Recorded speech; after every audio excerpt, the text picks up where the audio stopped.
A aula de hoje vai ser sobre o Acordo de Paris, que foi o maior evento de concertação política contra as mudanças climáticas. Várias inovações foram feitas nesse acordo. A mais importante é o estabelecimento de uma determinada temperatura que o mundo não poderia aquecer mais do que a média da era pré-industrial. Nós sabemos que na Convenção do Clima de 92 houve a constatação de que o homem interferia no sistema climático, mas não havia o estabelecimento de o quanto ele interferia. No Acordo de Paris foi estabelecido que esse valor deveria ser 2 graus Celsius a mais do que era a média do sistema pré-industrial, da era pré-industrial. Uma outra contribuição é que, diferentemente do Protocolo de Kyoto de 2005, que apenas os países desenvolvidos constantes do anexo 1 tinham metas obrigatórias, a partir de Paris, todos os que estivessem no Acordo de Paris teriam metas obrigatórias, as chamadas contribuições nacionalmente determinadas. Várias outras inovações, como transferência de tecnologia, financiamento climático, capacitação de pessoas surgiram no Acordo de Paris. Instrumentos mercadológicos, como o comércio de carbono, e não mercadológicos também. Tudo com o intuito de promover adaptação, mitigação e construção de resiliência para, principalmente, os países em desenvolvimento não sucumbirem e enfrentarem a emergência climática em prol do planeta e em prol dos povos do planeta. Aí você pensa, achamos o documento original do Acordo de Paris.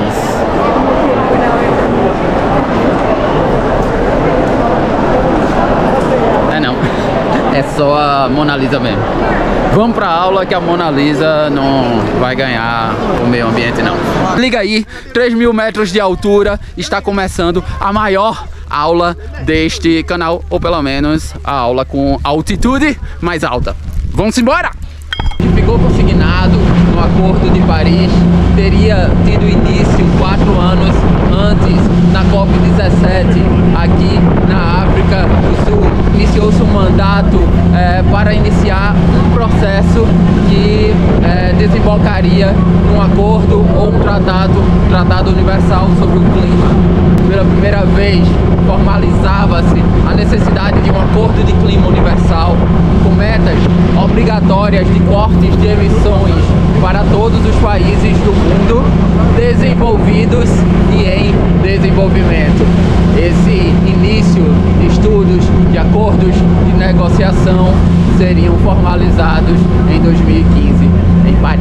O Acordo de Paris, ele tem uma força e uma fraqueza. A força é que ele conseguiu pela primeira vez colocar todos os países na mesma negociação. Todos os países assinaram, menos a Síria, que estava numa guerra civil, e também a Nicarágua, que assinou 2 anos depois.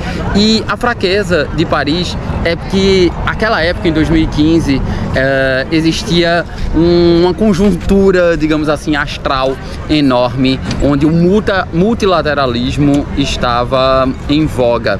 E os 3 principais emissores do mundo, que eram os Estados Unidos, a China e a União Europeia, eles concordavam sobre que rumo o mundo deveria seguir.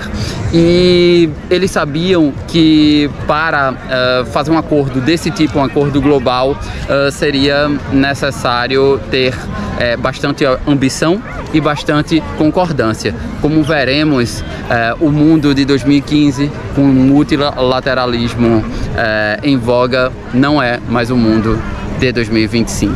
Uma coisa interessante que temos que entender é que, embora o Acordo de Paris faça parte do chamado guarda-chuva da Convenção do Clima lá de 92, o Acordo de Paris é um tratado internacional autônomo, ou seja, ele tem as suas próprias obrigações, seu próprio regulamento, seus próprios órgãos e o próprio processo de tomada de decisão.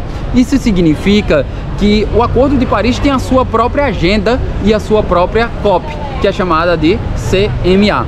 Isso significa que todo ano os países membros da Convenção do Clima, que também são membros do Acordo de Paris, têm mais essa agenda de tomada de decisões.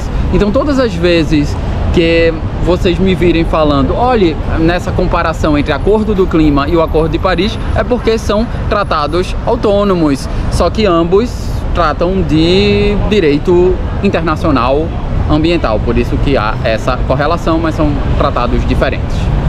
Como vimos, a Convenção de 1992 sobre mudança do clima disse que o seu papel era evitar a interferência perigosa dos homens no clima da humanidade, o que normalmente é chamado de era do antropoceno, ou seja, as atividades humanas interferem no clima do planeta, especialmente com a emissão de gases de efeito estufa. Só que em 92 a gente não fazia a mínima ideia do que seria interferência perigosa. Com o Acordo de Paris em 2015, usou-se um pouco de ciência e um pouco de arbitrariedade política para estabelecer que essa interferência perigosa seria se nós aquecêssemos o mundo mais de 2 graus Celsius em relação à média da era pré-industrial. Só que essa meta, que é a meta oficial, o próprio Acordo de Paris diz que nós deveríamos seguir com todo esforço para uma meta de 1,5 graus Celsius. Por quê? Porque Paris encomendou ao IPCC, que é o órgão científico desse acordo internacional, no seguinte sentido. Veja, o que é que aconteceria se o mundo aquecesse 1 grau Celsius e meio, 1,5 graus Celsius? O IPCC disse o seguinte: países peninsulares iriam desaparecer, regiões costeiras como o Nordeste do Brasil iam enfrentar secas imensas e o padrão glacial da Antártica iria mudar completamente, como dessa geleira, assim, desse glaciar aqui na Suíça. Então, 2 graus Celsius, infelizmente, é a meta que o mundo está tomando como parâmetro, embora não esteja agindo de acordo para atingir esses 2 graus Celsius, mas esses 2 graus Celsius já seriam instalados o caos. Se com 1,5 já é instalado o caos, imagine 2 graus Celsius. Quando a Convenção de 92 foi feita, ela falava em interferência perigosa dos homens no clima. Porém, a ciência não sabia exatamente que tipo de interferência os seres humanos podiam fazer. Mas a Convenção deixou explícito um princípio que depois virou consagrado no direito ambiental, que é o princípio da precaução. O que é que diz esse princípio? Quando existia a possibilidade de dano irreversível à natureza, a falta de certeza científica sobre essa conduta humana não vai impedir a postergação, não vai gerar uma postergação das medidas que forem necessárias. Ou seja, existe um outro princípio que é chamado de princípio da prevenção, que é o seguinte: essa conduta humana, ela gera dano ambiental, então não vai poder fazer. O princípio da precaução diz o seguinte, essa conduta a gente não tem certeza se gera dano ambiental, mas se os danos forem irreversíveis, essa conduta vai ser impedida de ser feita, ainda que não haja plena certeza científica. Esse é o princípio da precaução e que ficou estabelecida na Convenção. Seguindo a trilha de Bill Gates em como evitar um desastre climático, ele propõe que devamos reduzir os usos de combustíveis fósseis a zero, porque não existe um cenário hipotético em que continuaremos lançando combustíveis fósseis, continuaremos lançando carbono na atmosfera e o mundo para de se aquecer. E mesmo quando pararmos de lançar, o mundo vai continuar a se aquecendo. É por isso que em 2023, aqui em Dubai, na COP28, houve, por meio do consenso dos Emirados Árabes, pela primeira vez num documento internacional do meio ambiente oriundo dessa COP28, ficou consignado que devamos iniciar o processo de afastamento dos combustíveis fósseis. Os ambientalistas criticaram alguns trechos do consenso dos Emirados Árabes. Além de escolher transição ao invés de eliminação gradual dos combustíveis fósseis, o acordo faz outras concessões à indústria do petróleo e do gás. O texto fala, por exemplo, no uso de tecnologias de captura e armazenamento de carbono da atmosfera para combater a mudança climática. Outro trecho defende a adoção de combustíveis de transição como o gás natural. Qual o problema? Ambientalistas veem nessas medidas uma distração perigosa para o futuro do clima. Segundo eles, a geoengenharia, que são o nome dessas tecnologias usadas para a captura e armazenamento de carbono, tem papel pequeno no combate às mudanças climáticas, né?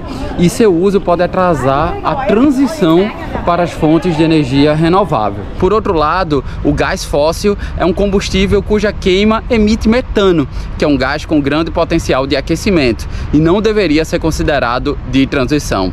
Além disso, o acordo final da COP28 também não estabelece um prazo para a transição dos combustíveis fósseis, apesar de indicar que eles devem ocorrer ainda nessa década. Mas também não faz menções a nenhuma espécie de recursos financeiros ao combate a essas mudanças climáticas, recursos esse financiamento climático que foi discutido na COP seguinte do Azerbaijão. No entanto, apesar das críticas dos ambientalistas, há apenas um consenso no que atina ao acordo do clima, que é a limitação do aumento da temperatura a menos de 2 graus Celsius acima dos níveis pré-industriais. O resto ninguém sabe direito como vai fazer. Será uma transição para um sistema de baixo carbono, ou seja, as emissões de CO2 oriundas das atividades humanas diminuem com o tempo? Outros vão dizer que será uma descarbonização profunda, ou seja, as emissões diminuem muito mais rápido. Ou, por outro lado, será um sistema de neutralidade de carbono, no qual as emissões são canceladas por mecanismos que absorvem o carbono. Outros chegam a dizer que será necessário um sistema de energia neutra de carbono, ou seja, sem emissões relacionadas a atividades humanas. Com certeza não há consenso sobre a rapidez da transição, nem sobre o resultado dessa transição nas próximas décadas, sobre o seu custo ou sobre como tudo isso se transformará em realidade. Não podemos desconsiderar que, embora tenha surgido aqui em Dubai pela primeira vez em textos de uma COP a figura da transição energética, essa mesma necessidade de afastamento dos combustíveis fósseis foi o que levou Dubai a sair do Old Dubai ou Dubai velho para o Dubai hiper moderno. E aí, até que ponto a indústria petrolífera e do gás vai querer abandonar isso, com risco de voltar para isso? Bom, enquanto isso, os Emirados Árabes Unidos e a Arábia Saudita revelaram uma carta de compromisso que obrigava as empresas participantes a atingir emissões líquidas zero até 2050. O problema é que essa promessa não abrange uma gota do óleo combustível e do gás que as empresas vendem, o que representa 95% da contribuição da indústria para a crise climática.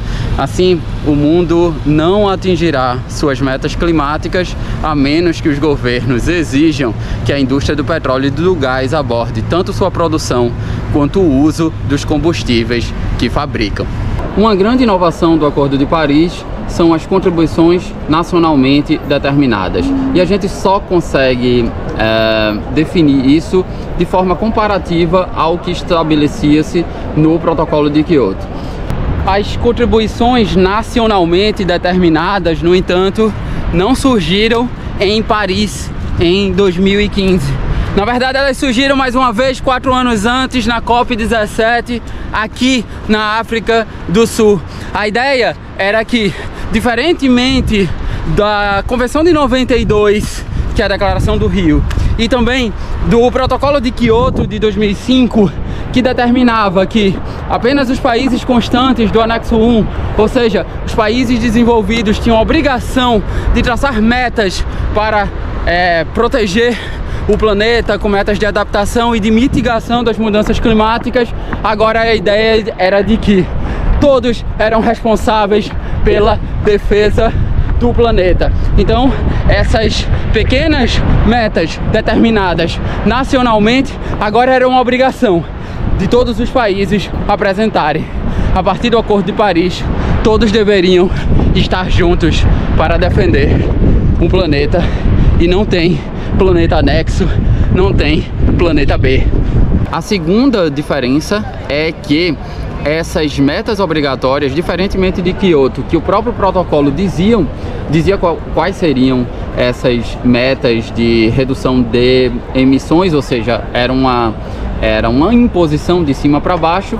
A partir de Paris, é o próprio país que define quais são essas metas de redução, ou seja, de baixo para cima, o que a diplomacia vai chamar de bottom-up. O que são contribuições nacionalmente determinadas. Cada país define suas próprias metas de redução de emissões de gases de efeito estufa, mas também suas estratégias de adaptação com base em suas circunstâncias nacionais, suas capacidades e suas responsabilidades históricas. Circunstâncias nacionais.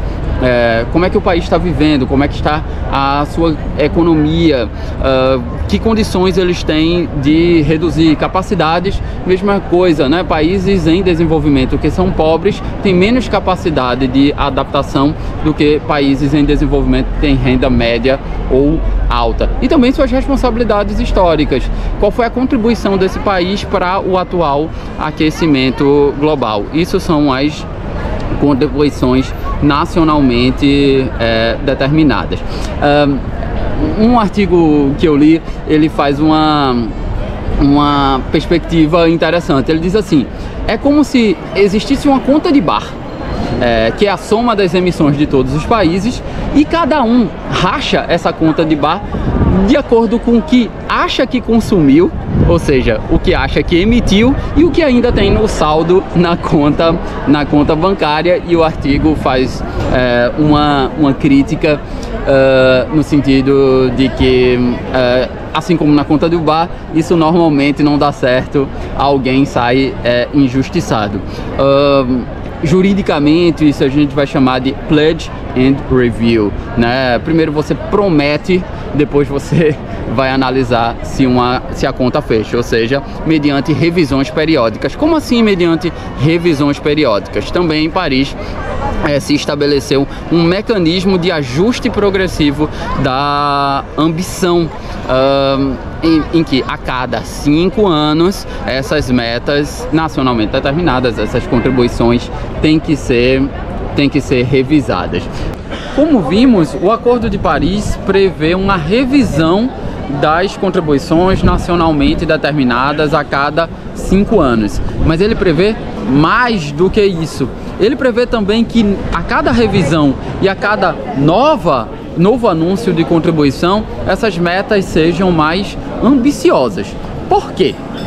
Porque quando pela primeira vez os países apresentaram as contribuições nacionalmente determinadas, o IPCC fez um estudo e somou todas essas metas e viu que essas metas somadas levariam a um aquecimento global de mais de 2 graus Celsius, o que desrespeitaria a própria pretensão do artigo 2º do Acordo de Paris. Então, o que é que os países desenvolvidos passaram a fazer? Passaram a cobrar uma ambição superior de todos, inclusive dos países em desenvolvimento. Só que, embora isso seja correto e temos que ser cada vez mais ambiciosos, os países em desenvolvimento cobram dos países desenvolvidos, ou seja, dos países ricos, que eles não estão nem cumprindo as suas metas, porque querem agora uma ambição superior dos países em desenvolvimento em contexto de crise econômica. Só que é um ambiente em que nenhum está totalmente certo e nenhum está totalmente errado. Temos que ser mais ambiciosos, só que os desenvolvidos precisam cumprir também as suas metas, inclusive as metas de financiamento climático, para possibilitar que os países em desenvolvimento que sejam pobres possam enfrentar e criar estratégias de adaptação, mitigação e resiliência climática. Nos quase 30 anos da Convenção do Clima, muita coisa mudou, o mundo mudou, só que existe ainda um princípio que ainda está estabelecido de forma um pouco diferente, como a gente vai ver, que é o princípio das responsabilidades comuns, mas diferenciadas, previstos lá na Declaração do Rio e reconhecido pela Convenção do Clima. O que é que diz o princípio? Esse princípio reconhece que todos os países têm responsabilidade para combater as mudanças climáticas, mas ele leva em consideração diferenças históricas nas emissões dos gases de efeito estufa e também nas diferentes capacidades econômicas e tecnológicas dos diversos países. A lógica desse princípio é simples. Os países desenvolvidos que se industrializaram antes contribuirão mais com a concentração de gases de efeito estufa e, portanto, com o próprio aquecimento global. Além do que, esses países também usufruíram mais, tiveram mais benefícios com o desenvolvimento antecipado. Por outro lado, os países em desenvolvimento contribuíram menos com o gás de efeito estufa, já que a industrialização deles foi tardia e também tem capacidades limitadas para combater a emergência climática.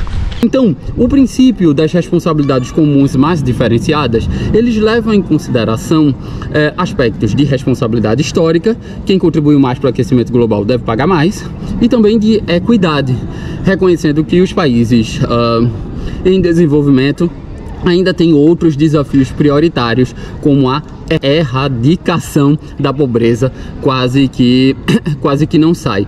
E, portanto, devido à sua capacidade limitada, eles precisam de um financiamento para combater os impactos das mudanças climáticas e para implementar medidas de mitigação, adaptação e construção de resiliência. Só que como o mundo é um pouco mais complexo, há uma heterogeneidade em quem são esses países em desenvolvimento, o que está gerando a necessidade, isso já foi reconhecido, de mutação desse princípio, e é isso que a gente vai ver. Com o tempo, esse princípio precisou ser um tanto modificado, já que esses países em desenvolvimento, suas economias cresceram e também os níveis de emissões cresceram também.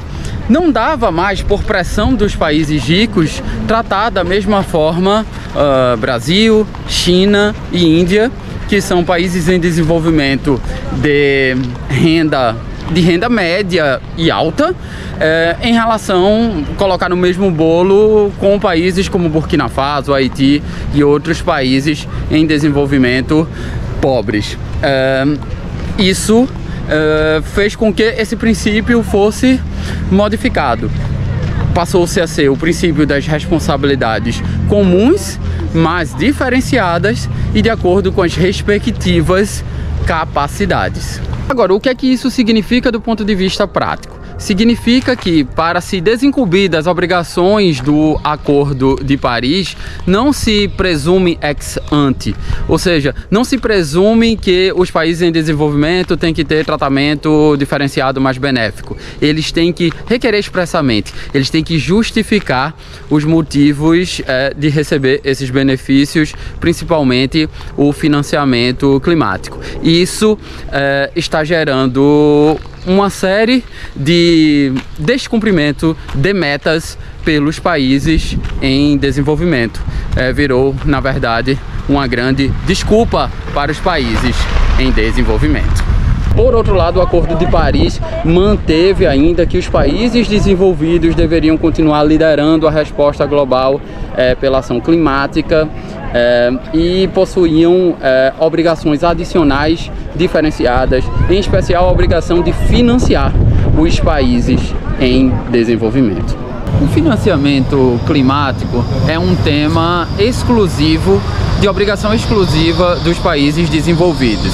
Isso está presente tanto na Convenção de 92 quanto no Acordo de Paris de 2015. Qual o fundamento? O fundamento são as responsabilidades comuns, porém diferenciadas. Então consiste em um aporte financeiro que os países desenvolvidos desempenham para os países em desenvolvimento enfrentarem a mudança climática, ou seja, fomentem suas políticas de mitigação e adaptação ao clima. Mas o início da efetivação desse fundo só se daria 9 anos depois, na COP27, onde se definiu nos últimos minutos iniciar a efetivação desse fundo, embora fosse atribuída a um comitê de transição que definiria quem paga, quem recebe. Comitê este formado pelos países em desenvolvimento. O importante é que esse tema do fundo financeiro de financiamento climático é um tema que está na pauta do dia das COPs atuais e o mundo não pode perder esse trem.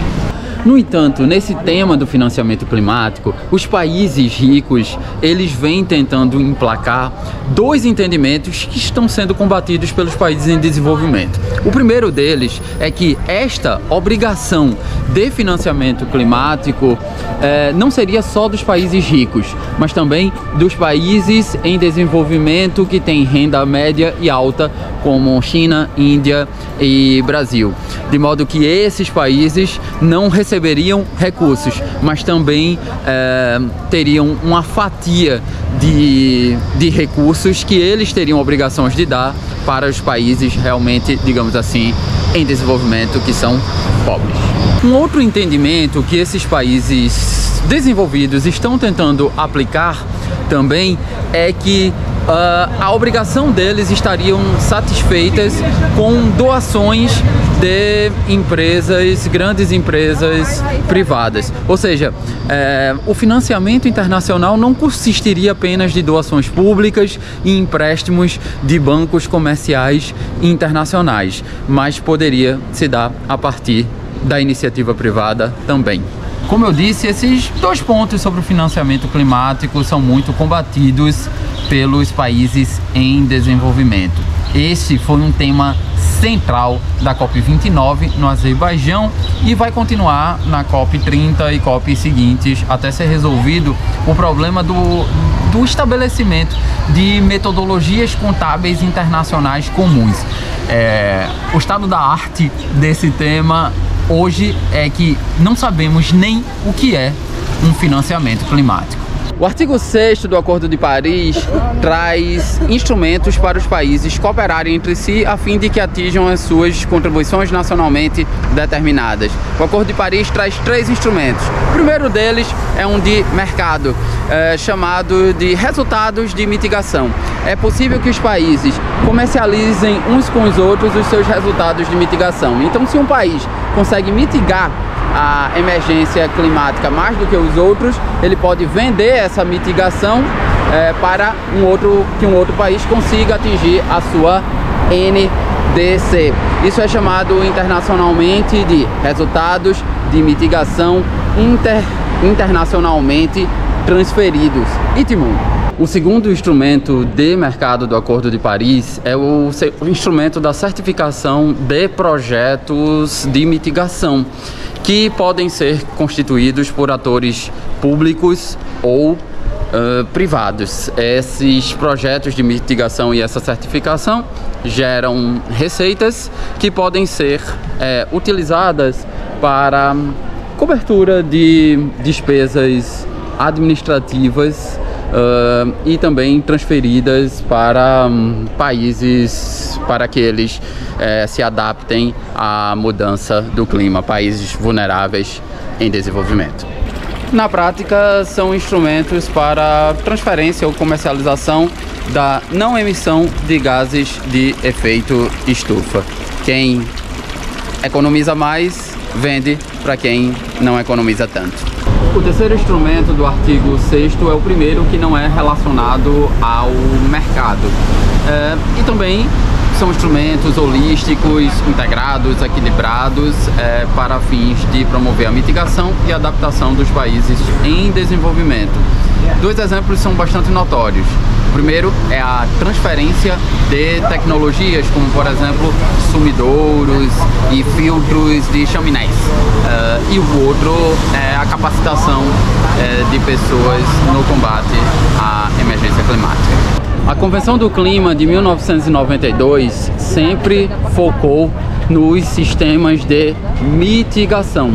Só que o Acordo de Paris, entendendo que o mundo mudou, passou a dispor mais do que um sistema de mitigação, ou seja, como vamos impedir que o mundo se aqueça, mas um sistema de adaptação. Isso porque muitos países já sofrem os impactos das mudanças climáticas. Então, mais do que mitigar, combater o aquecimento, temos que nos adaptar. Como vamos lidar com esses problemas? E também estruturas de resiliência climática. Quais são as metodologias que vamos utilizar para resistir aos impactos dessas mudanças? É por isso que um dos objetivos do Acordo de Paris é o seguinte: aumentar a capacidade de adaptação aos impactos da mudança climática e promover a resiliência e um desenvolvimento de baixa emissão de GGS, gases de efeito estufa. E no artigo 3º vai dizer o seguinte: nas contribuições nacionalmente determinadas deverão conter componentes de esforços de adaptação do país. Para facilitar a sua vida, eu quero definir adaptação e resiliência. Eu vou me servir do IPCC. Para o IPCC, adaptação é o processo de ajuste ao clima real ou esperado e seus efeitos. Ou seja, o BO já está instaurado e temos que saber lidar com esse BO. E resiliência é a capacidade dos sistemas sociais, econômicos e ambientais de lidar com um evento, tendência ou distúrbio perigoso, respondendo ou reorganizando-se de forma a manter sua função essencial, a identidade e a estrutura, enquanto preserva sua capacidade de adaptação, aprendizagem e transformação. No artigo 7º do Acordo de Paris, ele traz pelo menos duas inovações acerca da adaptação. Primeiro é a meta global de adaptação, Global Goal on Adaptation, né? E o objetivo é alavancar as ações coletivas de adaptação e seu financiamento, enquanto respeita as prioridades e demandas domésticas, e essa adaptação deve ser informada no caso do balanço global. Essa meta global, ela é definida como o aumento da capacidade de adaptação, fortalecimento da resiliência e redução à vulnerabilidade à mudança do clima. Um outro instrumento do artigo 7º é a comunicação sobre adaptação. Os países devem incluir suas prioridades, suas necessidades de implementação e de apoio, seus planos e ações de adaptação. A comunicação sobre a adaptação será atualizada periodicamente e pode ser apresentada como parte das NDCs ou dos Planos Nacionais de Adaptação e será inscrita em um registro público mantido pelo Secretariado da Convenção do Clima. O que fazer com os efeitos do aquecimento global sobre os quais já não é possível mais adaptar, como os estragos causados por ciclones e outros eventos extremos que atingem principalmente os países pobres? Quem deve pagar por isso? O que fazer com as populações que precisam migrar em virtude desses eventos extremos, os chamados refugiados climáticos? 20 anos depois do primeiro Tratado sobre o Clima, 1992, na COP da Varsóvia, em 2013, foi criado um mecanismo internacional para tratar das perdas e danos. Esse mecanismo é conhecido como Mecanismo Internacional de Varsóvia para Perdas e Danos. A partir de então, as perdas e danos passaram a ser tema do direito internacional e das discussões sobre o clima nesse ambiente.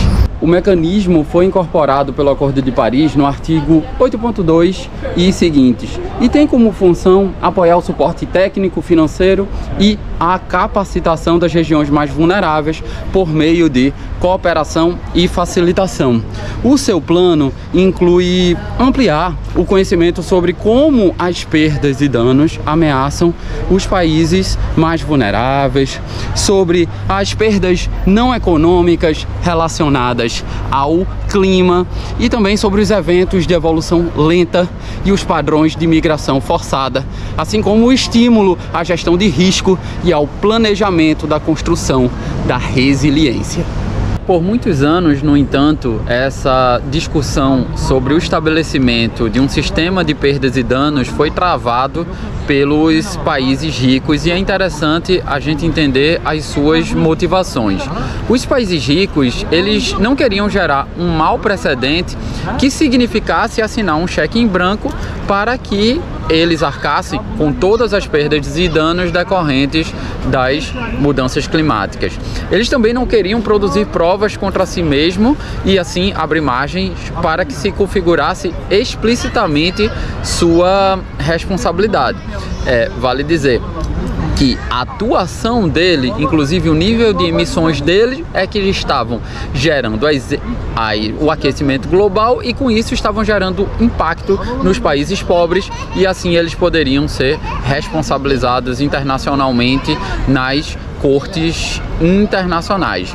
O Acordo de Paris, portanto, representou um grande avanço nesse tratamento das perdas e danos, já que ele estabeleceu essas perdas e danos, e foi uma grande vitória dos países em desenvolvimento, principalmente aquelas pequenas ilhas do Pacífico. E as cortes internacionais já estão começando a se manifestar sobre o que a gente chama de litigância climática. Já tem uma opinião consultiva da Corte Interamericana de Direitos Humanos e já tem uma decisão da Corte Internacional de Justiça, que é aquele Tribunal Internacional da ONU. O Acordo de Paris também estabeleceu uma série de regras de acompanhamento e revisão das metas dos países. O primeiro que eu cito para vocês é o sistema, a estrutura de transparência aprimorada prevista no artigo 13, que é um sistema por meio do qual todos os países relatam as informações relevantes para promover amplo conhecimento sobre o atendimento das disposições do Acordo de Paris. Isso se dá por meio de relatórios bianuais de transparência, nos quais os países reportam seu inventário de emissões de gases de efeito estufa, o processo de implementação e atingimento das NDCs e, no caso dos países desenvolvidos, o suporte financeiro dado aos países em desenvolvimento, bem como, no caso dos países em desenvolvimento, o suporte financeiro recebido e também o nível de financiamento de que necessitam para cumprir sua NDC ou promover ações de mitigação ou adaptação adicionais. O mais importante processo de revisão é o balanço global, definido lá no artigo 14. É um processo que visa avaliar o progresso coletivo dos países para alcançar os objetivos do Acordo de Paris: mitigação, adaptação e meios de implementação.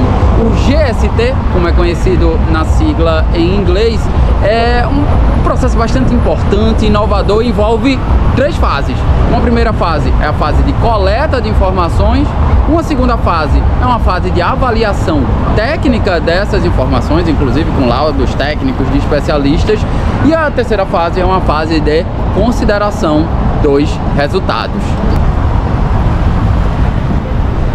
O balanço global, ao contrário do que muitos pensam, não se constitui apenas de dados científicos, mas também tem uma série de dados sobre fluxos financeiros e também dados sobre perdas e danos, principalmente de países em desenvolvimento que foram atingidos por fenômenos decorrentes das mudanças climáticas. E esse conjunto de dados não é composto, não é feito apenas por informações dos estados, mas também informações das organizações da sociedade civil e principalmente de organizações internacionais especializadas nos temas.